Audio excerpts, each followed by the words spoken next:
Hello, and welcome to In the Making, a series of conversations from North Bennett Street School where we connect with a range of new voices, fields, and perspectives.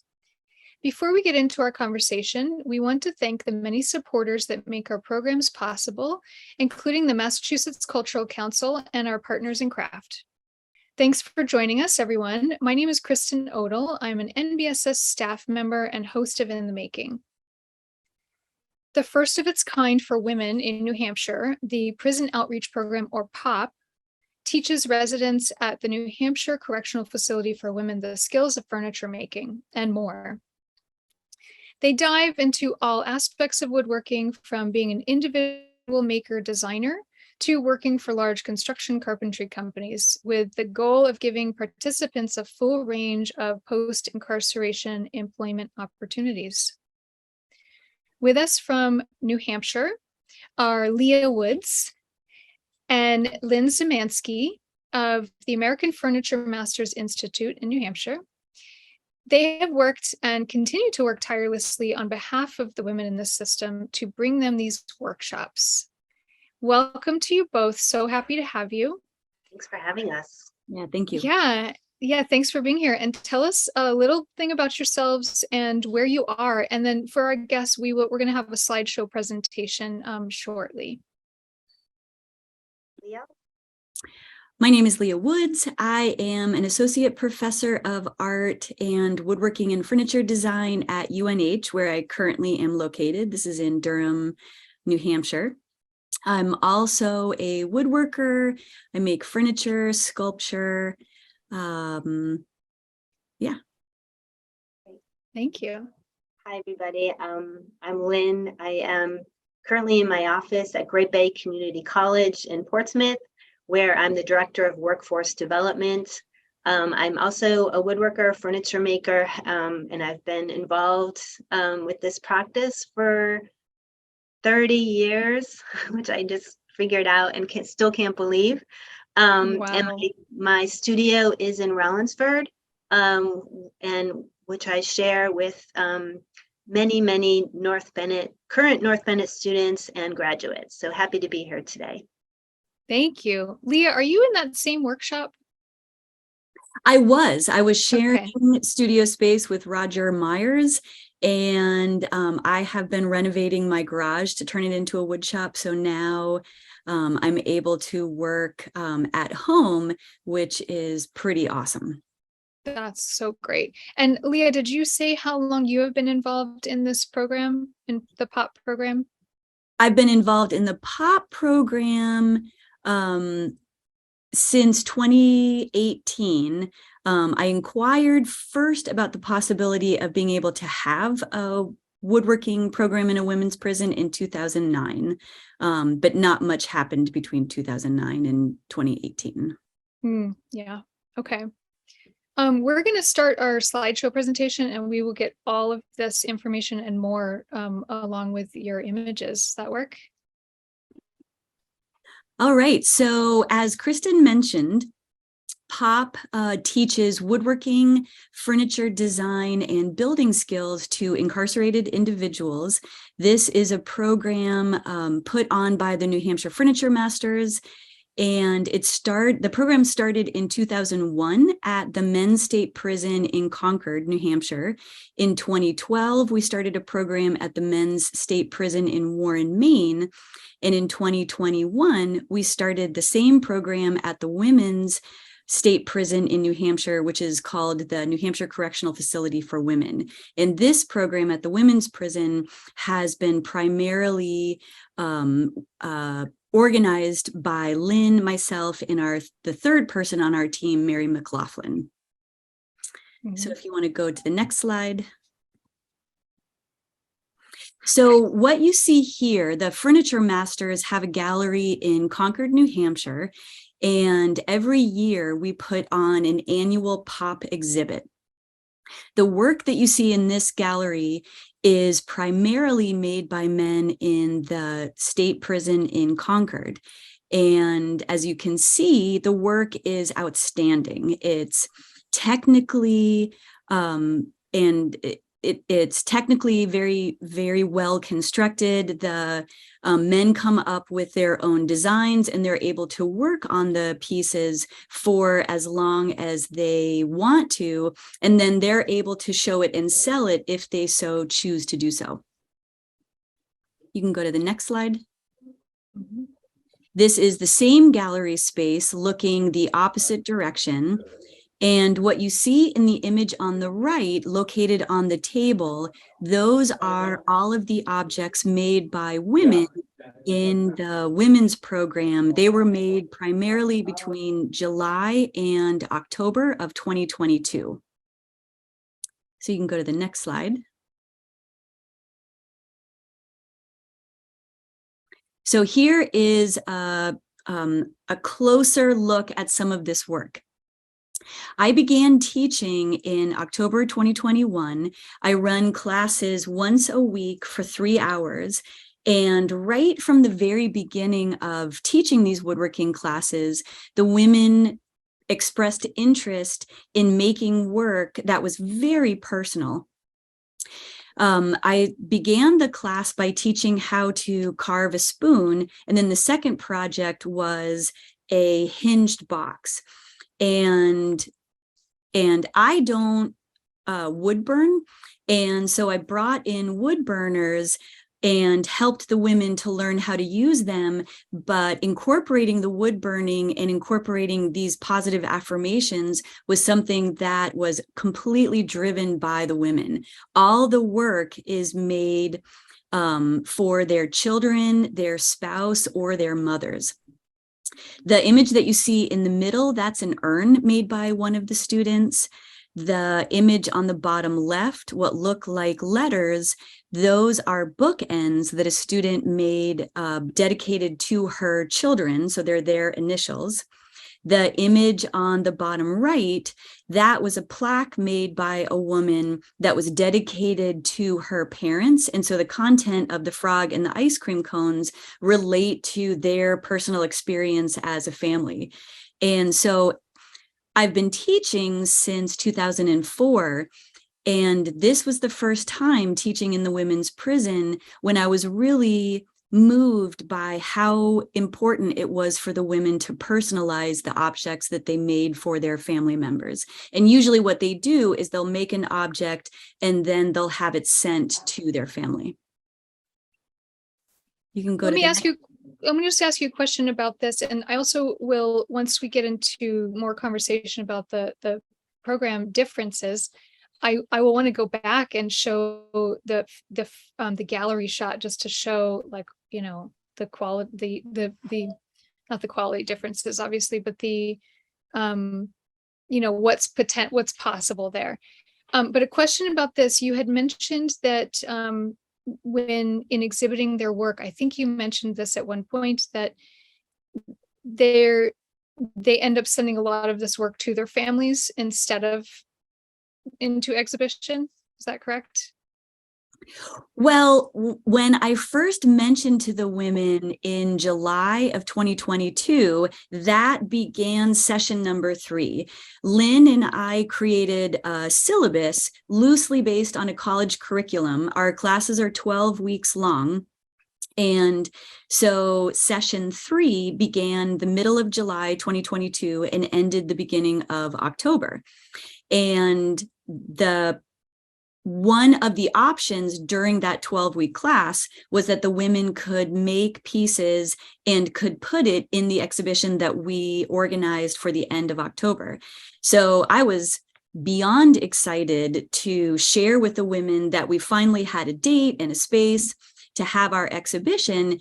And the first night of class, I said, okay, we have 12 weeks. You can make objects and you can continue to send them to your families.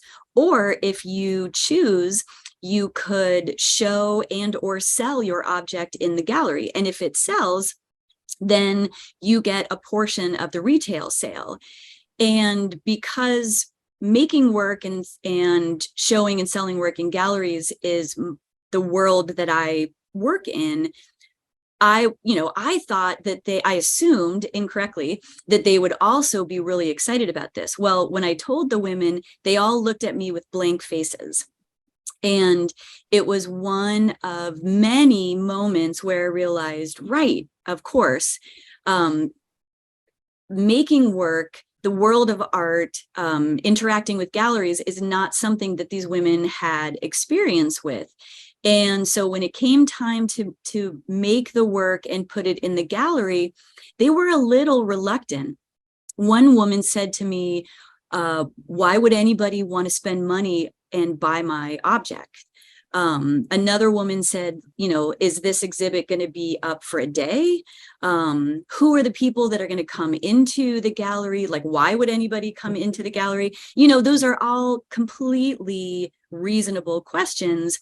And so it was interesting to hear where they were coming from. 3 pieces ended out of the 15 ended up being for sale. All 3 pieces sold. And so in January, when I started teaching the 4th session of classes, one of the first questions that one of the women asked was, when are we going to be able to have another exhibit? And so that was cool to see that seemed to at least matter a little bit to some of them, that idea of being able to make some money. So this is an image of a piece made by one of the students in the men's program in Concord. And as you can probably immediately see, this chest of drawers, the size of it is ambitious, though all those drawers are dovetailed, cut by hand. The time, attention to detail, the carving, all of the work that went into this piece of furniture is a result of someone having the interest, the time, and the resources. And so to repeat, just to be clear, this is done within the wood shop of the men's correctional, correct? Okay. Yes, this is done by a prisoner. Yep. Which is unbelievable. I mean, just to be able to have the tools and resources to make this happen. Yeah, and what we see in our program is that we have a couple of those things. We have the interest coming from the women. We don't yet have the resources, and we're slowly working towards getting the women to be able to access our woodshop / classroom so that they have the time to work on their craft. Because as all woodworkers know, practice is the absolute best thing that you do to get better. And so until women are able to have the time and the resources, the interest is absolutely there. Mm-hmm. It's just incredible. This currently is our woodshop. This is a classroom by day, Monday through Friday, 8 to 2. This is a cosmetology classroom. This is one of 3 classrooms in the women's prison. Wednesday nights from 6 to 9, this transforms into a woodshop. So all the tools that you see them using, the clamps, Japanese hand saws, we have 2 sanders, a drill press, a hand plane, all of those tools are kept across the hall in a locked office. So when we all arrive at class at 6 p.m., we get all the tools that we need out of the office, and they're signed out by a corrections officer. At the end of class at 9 p.m., we bring all the tools back to the office, and the corrections officer basically checks them off to make sure that each tool has been returned.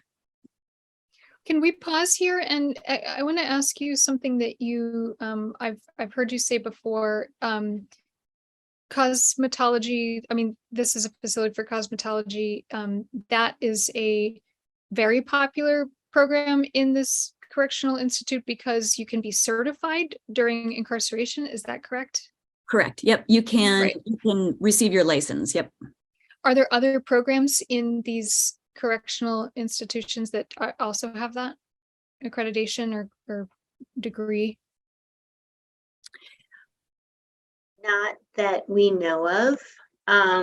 We know that there are many, many more educational opportunities for men in prison than there are for women. And so I think that, and we know that education really reduces recidivism for women.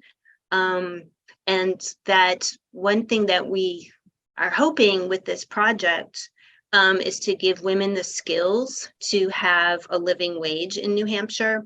Right now, for a single person, a living wage is $18 an hour for just a single person.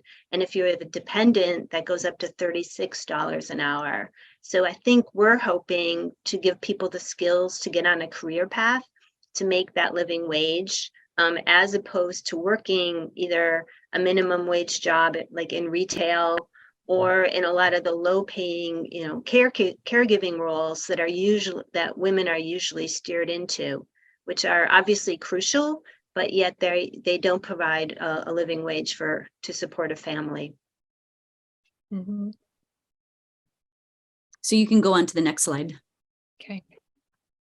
So here are some more images of the women working. These images were taken during the last class, October 5th, 2022. That was of session 3. And this was when women were finishing up their projects that they were then going to put into the exhibit that we had at the Furniture Masters Gallery. That exhibit started the end of October and it came down the middle of January. So just a couple weeks ago. So you can go on to the next slide. This is an image of the new facility as of 2018 at its grand opening. And the more I look at this image, the more it's funny to me, but also kind of sad that they put these sort of ribbons around these pillars to acknowledge the grand opening of it. So Leah and Mary and I, before it was actually fully operational, we were able to tour the facility where we were shown possible spaces for a classroom. And it was clear at that time that we weren't going to be able to really set up a proper wood shop, at least right away. And despite that, we still did a lot of work. You can advance to the next slide. We wrote a curriculum that were aligned with employer needs. And we did a lot of fundraising for tools and equipment, which was actually quite successful. There was a lot of back and forth with the administration at this time about what we could do and what we couldn't do, about scheduling, about how to best present the opportunity to residents. And then finally, in March 2020, when we were just ready to get started, the prison was shut down for COVID, actually 5 days before we were supposed to start. And it took us nearly a year and a half to get back into the facility. So we started up again in October 2021. So next slide. So when you look at this image and you see the piece of furniture made by someone in the men's facility in Concord on the left, and compare that to the work that the women are making on the right, Kristen, you used the word quality, and I think that that is applicable. The piece of furniture on the left is stunning, and the way that someone is able to make that, as I said, has to do with time, facilities, money, and this is just something that we don't have yet. The men's program started in 2001, so it's been going on for 22 years, and it has been successful from the beginning in terms of men joining a waiting list, wanting to join this special program. The men's prison also has a fully functioning wood shop. So when the program started in 2001, the two members of the New Hampshire Furniture Masters, Tom McLaughlin and Terry Moore, were able to go into that facility with a select group of men and teach them how to think a little bit differently about building, because this is something that men were getting paid to do Monday through, still are getting paid to do Monday through Friday, 9 to 5. They work in the wood shop. So many men already had skills, and many of them wanted to learn how to advance those skills. The difference that we're seeing in the women's facility is the women are there. They are interested. When I taught the first session of classes, that I had 7 participants. One of them was released from incarceration. All the other 6 signed up for session number 2, and they tried to sign up for session number 3, but there was so much interest in other women joining the class that not all of them could. So we see that the interest in the women is there. And from the beginning, as Lynn mentioned, knowing that this space was not going to be a fully functioning wood shop, one of my concerns as a teacher is that students would start to lose interest in wanting to continue with woodworking classes because they would not be able to continue to do the kind of work or advance towards being able to make the kind of work that the men are making, representative of that piece on the left. And yeah, no challenge. There's yeah. I just want to point something out that you also we discussed earlier is the basic tools, like what and let me back up. Quality was a terrible word. I did not mean that, but in the sense of what is possible, with the resources that, this could be possible with the resources. Oh yeah, I don't use that word disparagingly at all. I think someone is able to make a quality object if they have a few things. Just having the interest isn't enough. If you don't have the facilities, if you don't have the time, if you don't have the money that's put into purchasing equipment, if you don't have the staff that's able to be there present, to allow the women to come in and continue to work, then they're not able to make work that is in the same technically advanced way. So I don't mean to sound disparaging in any way. Oh, no, that's fine. Let's talk about the very essential tool that this person had to make this beautiful piece of furniture on the left that is not available in the women's system. So we don't have any machinery, table saws, joiners, joiner, planer, router, bandsaw. We don't have any of that. We have a jigsaw, we have one hand plane, we have a set of chisels and gouges, but we don't have very good sharpening equipment. And so in fact, I had to remove all of the chisels so that I could send them out to someone to sharpen. So there Screwdriver was the one thing that we discussed. Yeah, so one of the things that sets the work apart on the left from the work on the right is something as seemingly simple as the 2 drawer pulls that you see in the center of that desk. In order to attach drawer pulls, first of all, you need to have them. You need to be able to choose them. Drawer pulls come in hundreds of different designs. So that student was able to select and order the hardware that he wanted. In order to put the hardware on, you put that on with screws, and screws have different driver needs. Some screws are smaller, some screws are larger. And if you don't have the proper screwdriver, then it's difficult to put that screw in very cleanly. These are not things that we have yet in the women's program. I just wanted to point it out because it's like our most fundamental, do everything tool. Yeah. And what's so, I think, kind of ironic is that when we were doing our fundraising, people were throwing money at this project.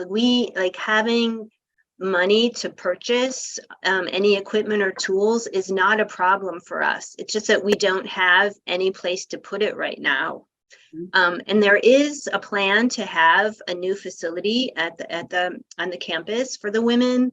Last year in the state budget, there was a line item for $350,000 for a new trades building that would incorporate not only carpentry, but probably also electrical and plumbing and HVAC as well. And earlier this year, the state reassessed the project and determined that they would need another $350,000 to complete it. And that budget will be voted on this spring. If it passes, then the project goes on this, capital project list for the state. So it could be a couple of years actually before we break ground on the new trades building. So the state really has control of what that facility will look like. And I think we can act, in an advisory capacity, but that's probably it. Mm-hmm. So we included this image in the presentation. This was taken during that last class, October 5th, 2022, the last class before and in preparation of the exhibit. And the corrections officer that took this image had to run the names of all of these women in the class through victim services to make sure that it would be allowed for them to have their faces and their names released to the public and through social media. And so that blue blob, as jarring and awkward as it is, that is placed in front of a woman who was not allowed to show her face or have her name released to the public. There's also a woman who's standing off camera who very adamantly said that she did not want to have her face included in the image. And I thought that this image was interesting because when I'm in the classroom teaching, it's just like every other class I've taught for almost 18 years, I think, where the women are joyous, they laugh all the time, they help each other. In fact, two of the women in this photograph are taking the current session and they're working together as a little micro assembly line. They're making projects together where one of them cuts the plywood, the other drills the holes for the dowels, the other cuts the dowels, the other does the gluing. So like their camaraderie is amazing. And yet these are not women who have gathered on a random Saturday to take a woodworking class. Their needs are, and the reasons for them being in this classroom are a little bit different and unique. Mm-hmm. While we're on this image, I want to ask about the experience of the women exhibiting their work. And you touched on it a little bit earlier, and it's separate than making the work. It's about exhibiting their work. In your experience and relationship with these makers, what sort of joy, energy, self-empowerment, future-looking thought did, that idea of having their work on display bring them? And how was that a different experience for them? Well, it was interesting because that's something that is currently happening in both of the men's facilities. The men know, because those programs have been around now for long enough, where the men know that annually they have this opportunity to show and sell work. And their pieces will sell for $2,000, $3,000, $4,000, and the men get a percentage of that. So, that is a significant amount of money. Mm-hmm. And our thinking is that someday the women could be able to do something similar. And so when I first mentioned the exhibit, almost no one knew what to do with that information. When I started the fourth session of classes, a woman who actually wasn't even part of that group, she had learned about the exhibit. She learned that 3 of the pieces sold, And she said to me one night in class, not prompted by me at all, she said, I think I'd like to take my stool, because that's the project that everyone is working on right now. She said, I think I'd like to take my stool and exhibit it in Corrections Creations, which is a gallery that's across the street from the prison where both men and women can work in there. And I said, that is a fantastic idea. And so we made a plan about how she was going to design and build her stool so that she could sell it. And we started to talk a little bit about how much money she might be able to sell it for and how much money she might receive. Well, the next week she came into class and said she had had a conversation with her daughter, and her daughter's kids, meaning this woman's grandkids, needed a stool for their room. So the woman said, so I can't make the stool and exhibit it in the gallery. Like I've got to make it and give it to my daughter. And all I said was, whatever you want to do. But I thought that was interesting, just hearing, where she was coming from, her priorities. But it does seem like this idea of being able to make work and have their work be of value is something that, right now, I think a few of them are realizing that, hey, I can make something and I can actually make some money. Like I've got this skill here that I could use. And so that's exciting to see, and hopefully will only increase. Mm-hmm.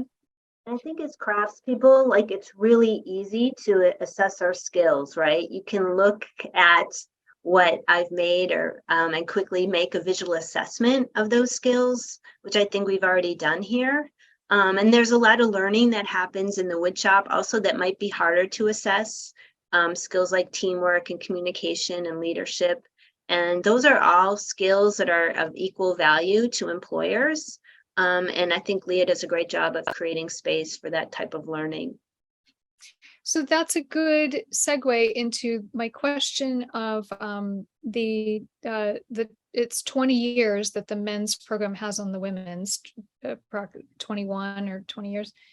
The women's program is modeled on the men's program, which this may be different now, which serves longer term sentenced men. I'm trying to translate that to its ultimate goal of teaching life skills versus career training in the shorter serving women's correctional. What can you share about that? And can I go back to a slide comparison to talk about that? Yeah, I would say that, well, first of all, I would say that, Leah and I have been working on this now for about 3 years or so. And I think we both, while we're both kind of very similar in the way that we think about art and craft, and we have very similar educational experiences, we have different day jobs that really bring a different lens to the project. So Leah, of course, teaches in a fine arts program, and I do workforce development. So it creates a really nice balance between that creative part and that job training part. So I would say for the job training part, it's a little bit different, and we're kind of given some different communication. When we were starting out, we were told that we would be working with people that were incarcerated for less than 3 years, but it turns out that we have students that have actually been in prison for longer than that. So kind of balancing, and I would say too, because we don't have the facility quite yet, it's really hard to do career training and give people the skills that employers are looking for. We developed a curriculum that is completely aligned with employer needs. We worked off the U.S. Department of Labor's competency models for carpentry and construction. So we know the curriculum provides the training needed. But right now, given the facilities that we have to teach in, we're not really able yet to fully implement that curriculum. Career training curriculum. Correct. What have you discovered, if you can speak to this, what have you discovered is the feeling towards those two things from within the system?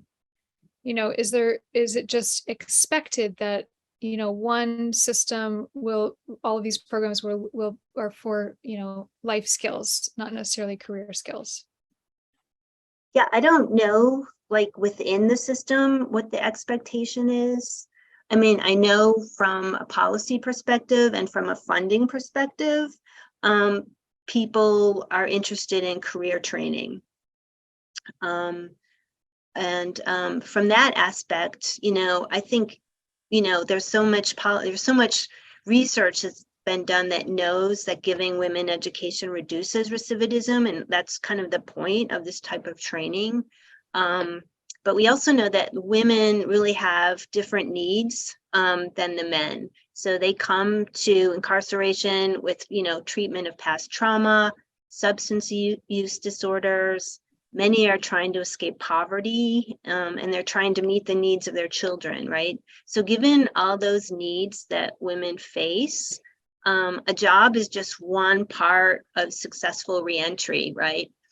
They also need housing, childcare, mental health counseling, transportation, just et cetera.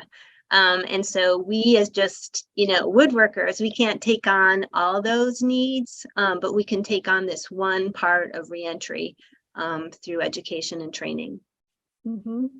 And just to add on that, Lynn mentioned the syllabus that we created. I think we did an excellent job. We created a 12-week syllabus with every class period identifying the topics that we were going to talk about, the learning outcomes. And for the first session of classes, I started to adhere to that syllabus and, present to the class in a lecture style format, because that's what I'm used to doing at UNH, and realized immediately that they wanted to get their hands on that wood. And so one of the things that's been so interesting about teaching is trying to walk this balance of thinking about what is this program, what's the philosophy of it, how are we going to, what can we do for these women, what can we offer, and then on the other hand, being in the classroom and seeing how much joy they have just in holding and touching and cutting a piece of wood, and trying to balance that out with, at what point do I throw in, conversations or lectures about the industry or about the cellular structure of wood so that someone can truly understand the material? Or is there even a need for that? Is the joy and the time that they spend in the classroom working with the material and creating these objects that they get to then provide to their kids or their spouse or their mothers, is that really the benefit of this program? It's interesting to be in a place where I feel like we're trying to weigh all that stuff. Yeah, and just to reinforce some of what Leah just said, there's an advocacy group, Families Against Mandatory Minimums, that did a survey of learners nationwide enrolled in prison education programs. And they found out that learners enrolled in trade programs have the highest degree of satisfaction of any prison education program. So that probably no surprise to everyone on this call, but right. sort of. Yeah. I'm going to quote, I think this was you, Lynn, on our very first call. We're just two craftspeople navigating a state bureaucracy. So with that as your prompt, what have you each learned about yourselves in navigating this system and creating this program? I guess I'll start on that one. It's just important to be tenacious and patient, and it's important to find your champions. We work with Mary McLaughlin, who is one of the board members of the Furniture Masters, who has been incredibly helpful in linking us up to the legislators and the people around the state. that have an interest in reentry programs, and yeah, just learning, who we need to talk to. Also at the state, I would say too, there's been a lot of kind of empty roles at the state that haven't been filled. So, if there's a point person that we should be going to, but that role isn't filled, like what's the workaround to get what we need? So that's been really enlightening too. It's just kind of learning, just navigating the whole ecosystem of state government and specifically the prison system. Before you answer, Leah, Lynn, did you ever think that you would be, navigating a system like this and your, in your lifetime, your practice? Because it's a real commitment, you're walking into just like you said. I mean, there are empty seats and it's a slow process, takes a long time. I guess for me, I do a little bit of work at the state and federal level in my day job here at the community college, but it hasn't been, I guess, as challenging because we have specific needs and timelines that we want to meet. And so not getting that met because of lack of communication or lack of someone in a role, it's really challenging. Mm-hmm. How about you, Leah? Yeah, I would say that navigating the bureaucracy is not something that I ever hoped that I would be engaged in, but I have learned how incredibly helpful it is to work with a group of people. I love working with Lynn and Mary and being able to bounce ideas off the two of them. Because so much of what I do is individual. I run the woodworking program at UNH. I teach classes just by myself. I work in my shop and make work just by myself. Like so much of my job is just individual, that having this other program that I'm involved in and being able to share the joys and share the frustrations and challenges, because there are so many, it makes it so much easier to navigate and so much more fulfilling. And it feels like this is a really big thing that we're doing, and it feels really important, and I feel really proud of everything that we've done so far. You have also said that it has altered your way of thinking about teaching just by the sheer fact of, you need to have some ingenuity of what you can build with so little resource. For sure. Yeah. I would say that I think teaching in this classroom, because of the limitations of machinery and tools, has made me a much better teacher in general, because I think on one hand, I'm so aware of and concerned about our lack of access to machinery and tools in the prison, that it makes me, when a woman says, I would like to veneer the bottom of my box, my first answer is, okay, how are we going to do that? And so we cut a piece of MDF, took a chisel, I think, and used that as an X-Acto knife to cut the veneer, used 2 pieces of plywood as cawls on the top and bottom, used a plastic bag to, keep the glue from seeping out into the cawls. Like it's given me a chance to think, okay, what do we have to work with? And it doesn't always work, trying to do things using the kind of tools or equipment that aren't exactly right. But I think it's loosened me up a lot in terms of thinking, what can we do? And now I sort of have this feeling of, oh my God, we can do anything.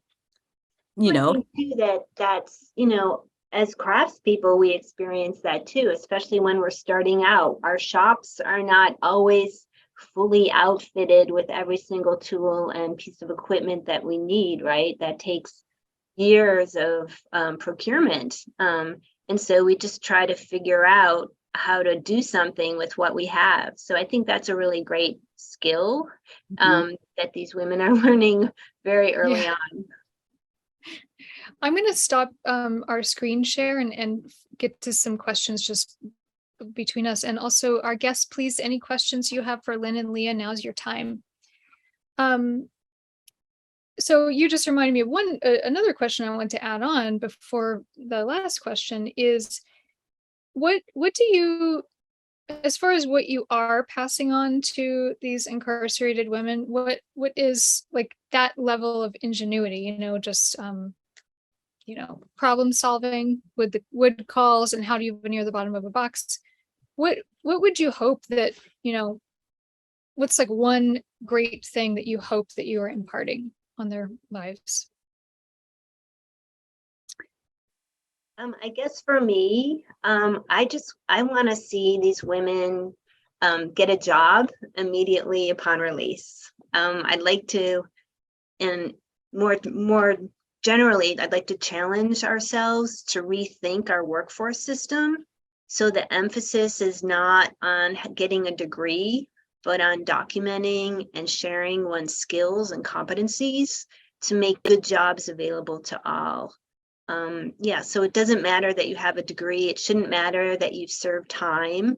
If you have the skills that an employer is looking for, then job seekers should be evaluated just based on those skills. I'd love to see employers hire our students immediately. And so at least they have that one part of reentry secured. And that's going to take a lot of educating of our employers on the value of this demographic. Mm-hmm. And I would agree absolutely with what Lynn said. And I think also one of the things that I've already started to see on sort of a micro level is, for example, there was a woman who took the first session and had never touched a cordless drill, had never touched a drill or a jigsaw, and was nervous about it and hesitant. And in the beginning, sometimes the women will say, I want to make this cut on this piece of wood or plywood, and I'll show them how to do it.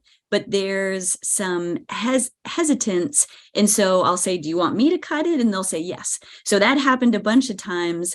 And then this particular woman came back to the current session of classes, and without even saying anything to me, she picked up the jigsaw and she just cut her piece of plywood correctly, clamped it down to the table.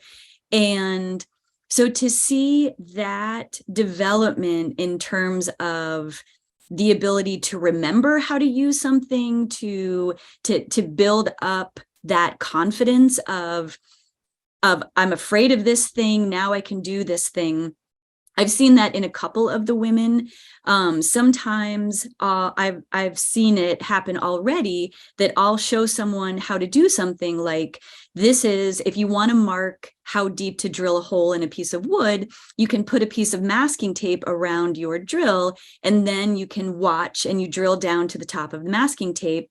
I showed one person how to do that. She went on to teach someone else how to do that. And I was just watching from the back of the room. And so seeing those micro moments of development is really satisfying, because it feels like they care enough to remember and they're continuing to want to be involved. Yes.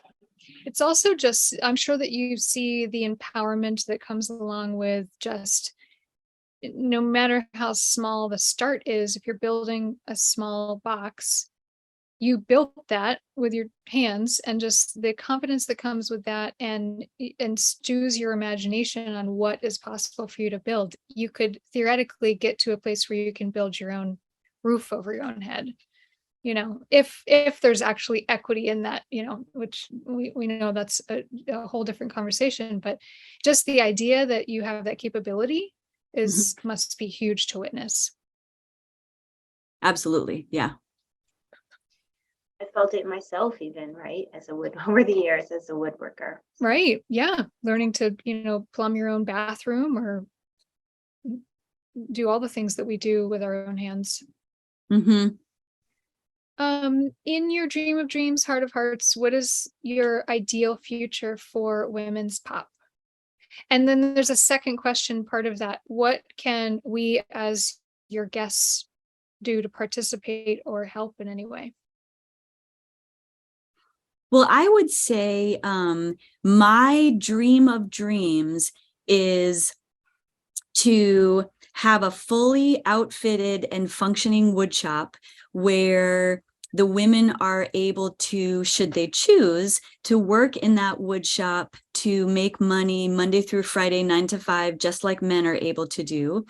Then after hours or on weekends, a select group of women are able to go into that wood shop, use all the machinery because they've been trained on it, to then make pieces of furniture that they could then choose to either give to their family or sell to make money. And that would involve having a manager in that wood shop, having the building, and so essentially having the same opportunities for the women as what the men have.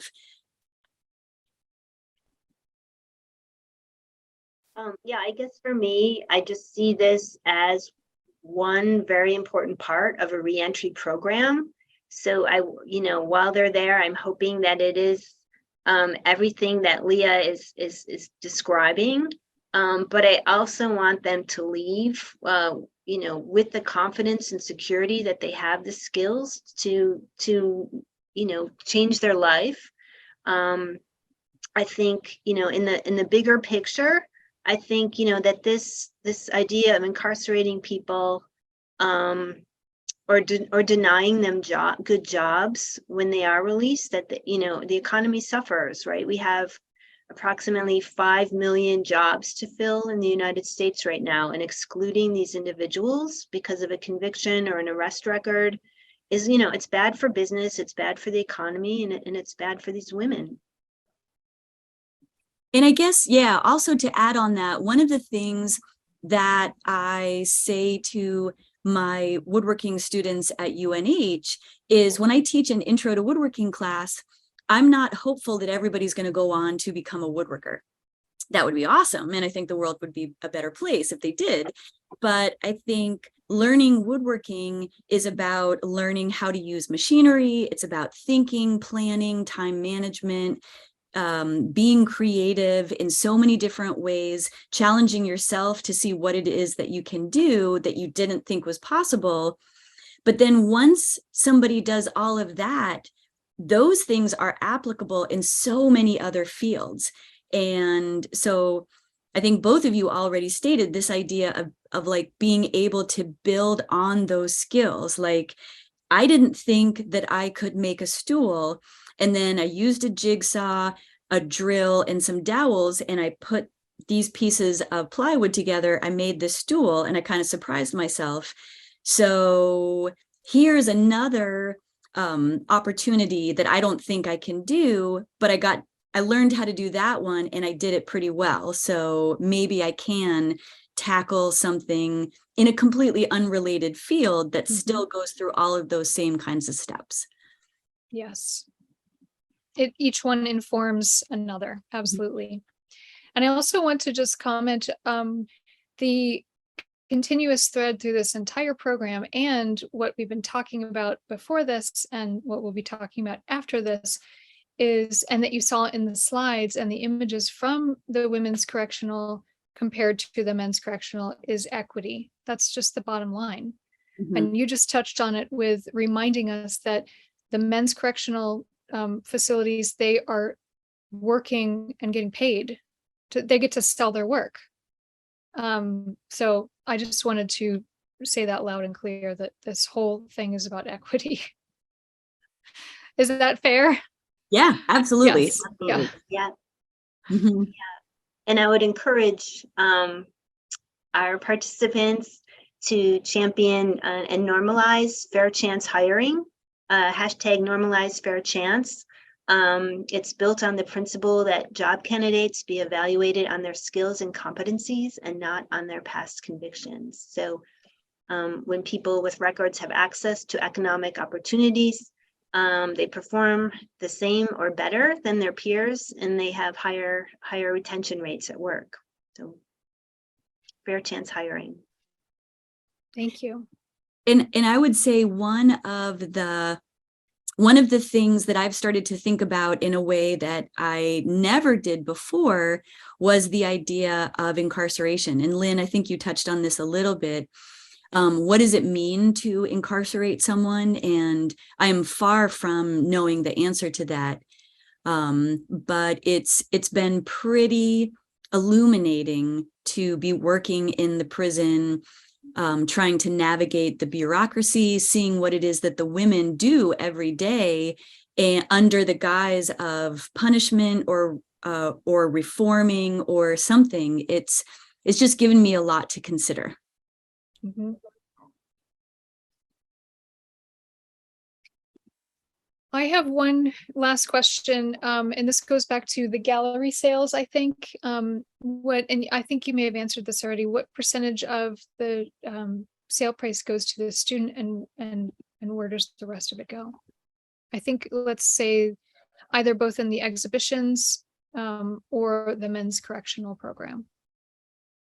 So we have the 3 programs in Maine and 2 in New Hampshire. And the setup is a little bit different in each, but in New Hampshire, participants are able to receive 75% of the sales price. So for the men, when they have a piece of furniture that sells for a couple $1,000s, that's a lot of money. Yep. And so that can really make a difference for someone. Yes. Thank you. And do you know of any programs like this in Massachusetts or other states? Woodworking, I want to know woodworking specific. We don't, but we would love to start one. I do know there was a woodworking program at the Women's State Prison in Idaho where they actually got to work in the wood shop. They made money. They built furniture. That program closed down in 2008. It was it was running for about 10 years. And there's a construction program in Washington State. Those are and I think in Maine, Lynn, you and I have talked about, there's a program where there's some construction possibilities for women to learn. Thank you. I want to just thank you all for your time. Thanks to our guests for being here. Leah has a class to go teach, so you need to go teach.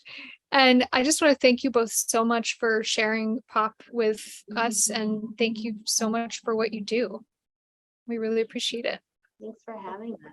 Yeah, thank you. Thank you very much for giving us a chance to share this. Yes, and we'll talk to you soon. And thanks to our guests for being here today. And have a great class, Leah. See you soon.